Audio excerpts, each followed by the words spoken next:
So hello dear, आज का हमारा टॉपिक बहुत ही खतरनाक और बहुत ही लाजवाब होने वाला है। सो वीडियो को बिना स्किप किए हुए लास्ट तक देखना।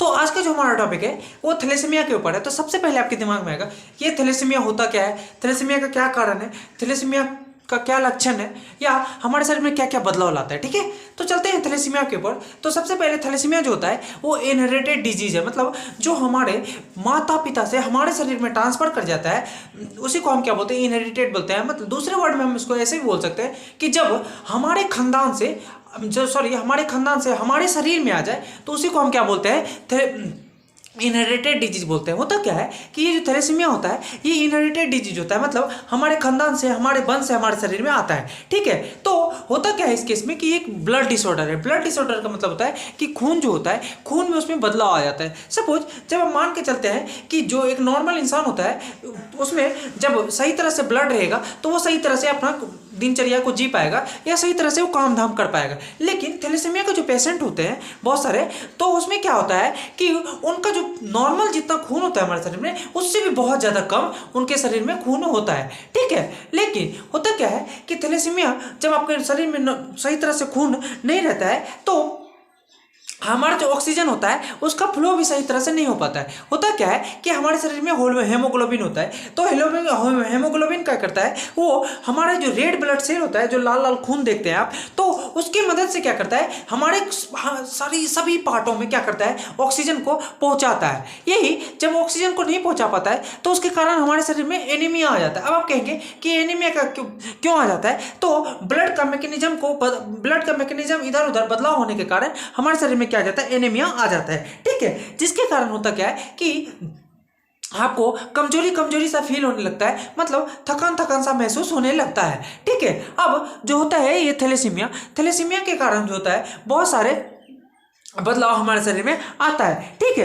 यदि आपको थैलेसीमिया है, होता क्या है कि यदि आपको सीवियर थैलेसीमिया है तो आपको मतलब ट्रीटमेंट की ज़रूरत होती है। लेकिन जब आपको नॉर्मल से थैलेसीमिया है, मतलब आपके शरीर से जब नॉर्मल ब्लड का थोड़ा दिन के लिए कमी आया, फिर नॉर्मल हो गया, सही हो गया, आपका जितना चाहिए था ब्लड उतना फिर से पर्याप्त मात्रा में आपके शरीर में आ गया, तो इससे आपको कोई डरना नहीं है, इसका कोई इलाज है, इसका कोई इलाज आपको कराना नहीं। लेकिन होता क्या है जब ये सीवियर है, मतलब बहुत ज़्यादा आपको बहुत दिनों से परेशान कर रहा है या आपके शरीर में लंबे समय से ये है, तो इस केस में आपको क्या होता है, ट्रीटमेंट कराना जरूर अनिवार्य होता है, मतलब इलाज कराना बहुत अनिवार्य होता है। ये होता क्या है कि जब हमारे शरीर में ब्लड की कमी हो जाती है तो हमारे शरीर में ट्रांसफ्यूजन कराया जाता है ब्लड का। अब आप कहेंगे ट्रांसफ्यूजन का क्या मतलब होता है, तो होता क्या है कि हमारे शरीर में जब ब्लड की कमी होती है तो हमारे शरीर में ब्लड को चढ़ाया जाता है या हमारे शरीर में ब्लड का प्रोडक्शन कराया जाता है। ठीक है, अब जो अगला होता है कि ये जो थैलेसीमिया होता है इसका अलग अलग सिम्टम्स होता है। अब आप कहेंगे कि क्या क्या सिम्टम्स होता है, और इसको हम हिंदी में ऐसे भी बोल सकते हैं कि थैलेसीमिया का अलग अलग लक्षण होता है। जैसे कि सपोज मान के चलिए आपको जिस लेवल का बीमारी है, मतलब यदि आपको गंभीर बीमारी है तो गंभीर वाला सिम्टम्स आता है, गंभीर वाला लक्षण आता है, या आपको नॉर्मल बीमारी है तो नॉर्मल सा थैलेसीमिया है, मतलब कुछ दिन के लिए आया फिर चला गया, तो इस केस में जो होता है अलग अलग सिम्टम हमारा शरीर दिखाता है। तो पहला जो सिम्टम्स होता है वो होता है कि हमारा शरीर जो होता है वो बिल्कुल क्या होता है, थकान थकान सा महसूस होता है, मतलब फैतिक सा महसूस होता है, मतलब अब देह टूटने लगता है, देह में दर्द सा होने लगता है। ठीक है, अब जो दूसरा होता है वो होता है कि वीकनेस आने लगता है। वीकनेस का मतलब है कि हमारा जो शरीर होता है वो कमजोर कमजोर सा पड़ने लगता है, हमें ना खाने की इच्छा होती है, ना बैठने की इच्छा होती है, ना मतलब क्या बताए कुछ करने की इच्छा बिल्कुल होती ही नहीं है। ठीक है, अब जो तीसरा सिम्टम्स है वो है कि हमारा जो स्किन होता है, हमारा जो ये त्वचा होता है, जो स्किन है हमारा, ये क्या होता है पे येलो हो जाता है। अब येलो का मतलब है कि हमारा जो स्किन होता है ये बिल्कुल बिल्कुल पीला पीला सा हो जाता है और हमें इससे परेशानी हो जाता है। ठीक है, अब जो अगला है वो है कि हमारा जो क्या होता है, फेस का जो बोन होता है उसमें मूवमेंट आ जाता है। तो अब आप कहेंगे कि फेस का मूवमेंट क्या होता है, बोन में मूवमेंट क्या होता है, तो मैं आपको एक फोटो दिखा के आपको समझाना चाहता हूँ कि फेस में मूवमेंट क्या आ जाता है। ठीक है, तो हम आपको क्या करते हैं, एक फोटो दिखाते हैं। ठीक है, तो चलते हैं अपने फोटो की ओर। तो एक मिनट जस्ट हम निकाल लेते हैं पहले फोटो। ठीक है, फेस,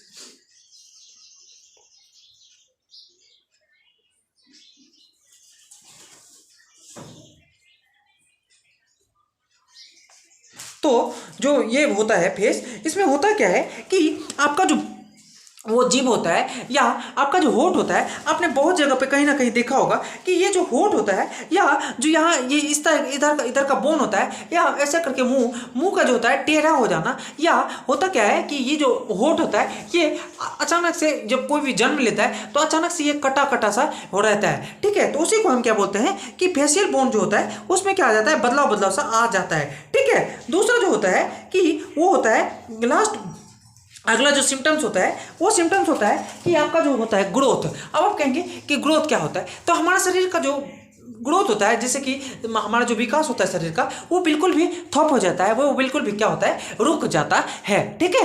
अब जो अगला होता है कि आपका जो पेशाब होता है वो क्या होता है, डार्क डार्क सा हो जाता है। अब आप कहेंगे पेशाब डार्क डार्क सा क्या मतलब है, तो पेशाब का जो कलर होता है या पेशाब जो होता है वो फॉयल टाइप का हो जाता है, मतलब उसका जो कलर होता है बिल्कुल भी डार्क डार्क सा हो जाता है, गहरा गहरा सा हो जाता है, ठीक है। अब जो अगला होता है वो होता है कि एब्डोमिनल स्वेलिंग हो जाता है। एब्डोमिनल स्वेलिंग का मतलब है कि ये जो हमारा पेट वाला एरिया होता है उस वो क्या होता है, बिल्कुल बिल्कुल फूल सा जाता है, ठीक है। अब जो अलग अलग कारण है थैलेसीमिया का, तो पहला जो कारण होता है थैलेसीमिया का वो होता है कि हमारा जो शरीर में रेड ब्लड सेल होता है, सॉरी हमारे शरीर में जो हेमोग्लोबिन होता है जो कि रेड ब्लड सेल को मदद करता है क्या चीज़ में, ऑक्सीजन को पहुंचाने में, उसमें क्या हो जाता है डीएनए का रेप्लिकेशन, मतलब डीएनए का जो होता है वो म्यूटेशन होने लगता है, ज़्यादा मात्रा में बनने लगता है, जिसके कारण हमारे शरीर में ये बदलाव आता है। अब ये जो थैलेसीमिया होता है ये जो हेमोग्लोबिन होता है ये अलग अलग प्रकार के होते हैं, जैसे कि दो प्रकार के हेमोग्लोबिन होते हैं, तो एक होता है अल्फा हेमोग्लोबिन चेन और एक होता है बीटा हेमोग्लोबिन चेन। तो इस केस में होता क्या है कि इस दोनों में जब बदलाव आ जाता है, इस दोनों में यदि डैमेज आ जाता है, कोई इफेक्टेड एरिया हो जाता है, हेमोग्लोबिन में यदि कोई इन्फेक्शन आ जाता है तो उसके कारण क्या होता है, हमारे शरीर में ये हो जाता है, थैलेसीमिया आ जाता है, ठीक है। तो वीडियो बनाने का जो मेरा मकसद था आप लोगों तक सही जानकारी पहुंचे, आप भी जागरूक रहे, दूसरे को भी जागरूक करें। मिलते हैं अगले वीडियो में, तब तक के लिए धन्यवाद। जय श्री राम, जय हिंद, जय भारत।